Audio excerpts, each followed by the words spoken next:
Hello friend, electronics problem সলিউশনে সবাইকে স্বাগত। তো আজ একটা প্রেস্টিজ 1.0 V2 মডেলের প্রবলেমটা হচ্ছে 2 মিনিট চলার পর E7 দেখাচ্ছে।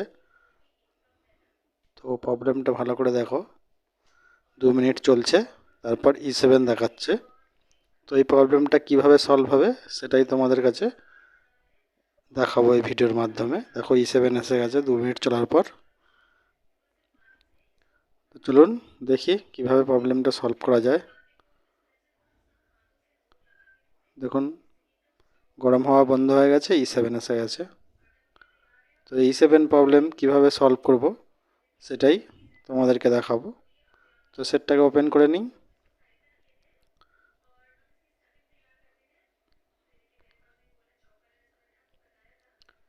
তো সেটটা ওপেন করে নিলাম।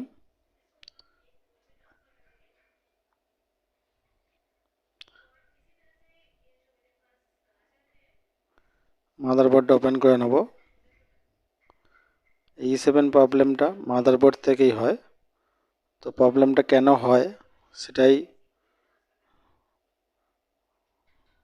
এবং কীভাবে সলভ করতে হবে সেটাই তোমাদেরকে দেখাবো। তো দেখো, এটা বোর্ডটা অনেক জায়গাতেই ড্রাই আছে। তো বন্ধুরা, ড্রাইগুলো আগে সোল্ডারিং করে নেবে।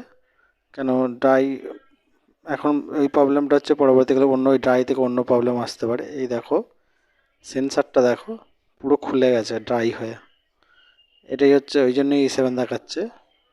তো E7 দেখালে প্রথমে আগে সেন্সারটা চেক করবে। দেখো, সেন্সারটা পুরো খুলে গেছে একটা পিন। তো এইটার জন্যেই এটা 2 মিনিট পর E7 দেখাচ্ছে। দেখো, পুরো সেন্সারটা খুলে গেছে। তো তোমাদের কাছে যদি এই মডেল E7 প্রবলেম আসে, তা সরাসরি খুলে সেন্সারটা দেখে নেবে। সেন্সারটা খারাপ থাকলেও E7 দেখায়, কিংবা ওপেন হয়ে গেলেও E7 দেখায়, কিংবা ড্রাই হয়ে গেলেও E7 দেখাবে। কেন সেন্সারটা কাজ করতে পারছে না।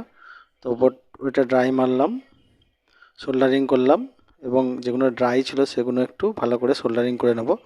কেন সোল্ডারিং না করলে পরবর্তীকালে ওই ড্রাই থেকে আদার্স অন্য প্রবলেম আসতে পারে। সেই জন্য একটু সোল্ডারিং করে নেবেন। কেন কিছু অনেক দিন চলার পরে এগুলো ড্রাই হয়ে আসে। তো এগুলো সব সোল্ডারিং করে নেবেন। আমি সব সোল্ডারিং করে নিচ্ছি। তো প্রবলেমটা ছিল E7, যেটা ওই সেন্সারের জন্যই হচ্ছিল। তো ড্রাই যদি তোমাদের চোখে পড়ে, সেগুলো ড্রাইগুলো সোল্ডারিং করে নেবে। এটা আমার অনেকটাই ড্রাই আছে, সেই ড্রাইগুলো একটু সোল্ডারিং করে নিচ্ছি। তো বন্ধুরা, যদি আমার ভিডিও ভালো লাগে প্লিজ লাইক করবেন, কমেন্ট করবেন এবং শেয়ার করবেন। এবং তার সাথে সাথে আমার চ্যানেলটি যদি সাবস্ক্রাইব করে না থাকেন তো সাবস্ক্রাইব করে নেবেন। কেন এরকম অনেক ভিডিও আমরা ছাড়ার পরে তোমাদের নোটিফিকেশনে আসবে, তবেই তোমরা দেখতে পাবে। যদি চ্যানেল সাবস্ক্রাইব না করা থাকে নোটিফিকেশান আসবে না, সেখানে আপনি মিস করে যাবেন। সেই জন্যে এখনই চ্যানেলটি সাবস্ক্রাইব করে নিন এবং পাশে দেওয়া বেল আইকনটি ক্লিক করুন এবং অল করে দিন। তো ড্রাইগুলো ঠিকঠাকভাবে আমরা সোল্ডারিং করে নিচ্ছি, সব ড্রাইগুলো। তারপরে সেটটা চালিয়ে দেখব এবং 5-6 মিনিট মতো 6 মিনিট টাইম সেট করে দেবো, যাতে 2 মিনিটে E7 দেখাচ্ছিলো, এই জন্য 6 মিনিট চালিয়ে চেক করে নেব যে E7 দেখাচ্ছে কিনা। তো ড্রাইগুলো সব ভালো করে মেরে নিলাম। তো ড্রাইগুলো মেরে নিলে সব দিকেই সুবিধে, যে ড্রাই থেকেও আইজিবিটি উড়ে যেতে পারে। সেই জন্য ড্রাইগুলো সোল্ডারিং করে নেবে, ভালো করে সোল্ডারিং করবে। সোল্ডারিং করার সময় খেয়াল রাখবে একটার সঙ্গে অন্যটা লেগে না যায়। সেক্ষেত্রে আবার আপনার অন্য প্রবলেম এসে হাজির হয়ে যাবে, তখন আপনি বুঝতেও পারবেন না যে কোথা থেকে প্রবলেমটা আসলো। সেই জন্যই ভালো করে সোল্ডারিং করে নিয়েছি। নেওয়ার পরে এবার মাদারবোর্ডটা সেট করে নেব।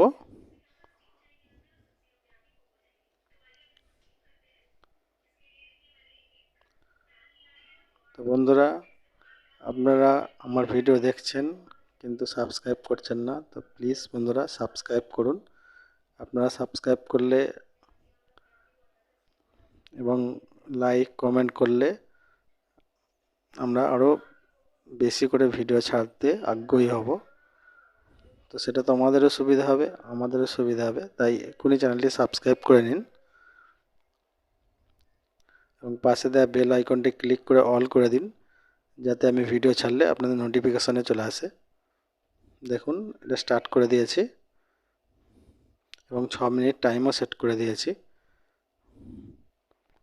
তো আমরা 6 মিনিট চালিয়ে এটা চেক করে নেবো ফাইনালি যে সেটটা আমাদের রেডি হলো কি না। কেন 1 মিনিট চালালে বুঝতে পারবো না, এটা যেহেতু 2 মিনিট পরে E7 দেখাচ্ছিল, সেই জন্য 6 মিনিট চালিয়ে নেবো যাতে আর E7 দেখাচ্ছে কিনা সেটা দেখার জন্য। দেখুন 6 মিনিটের 5 মিনিট হয়ে গেছে, 1 মিনিট বাকি আছে। দেখুন 1 মিনিট হয়ে গেছে।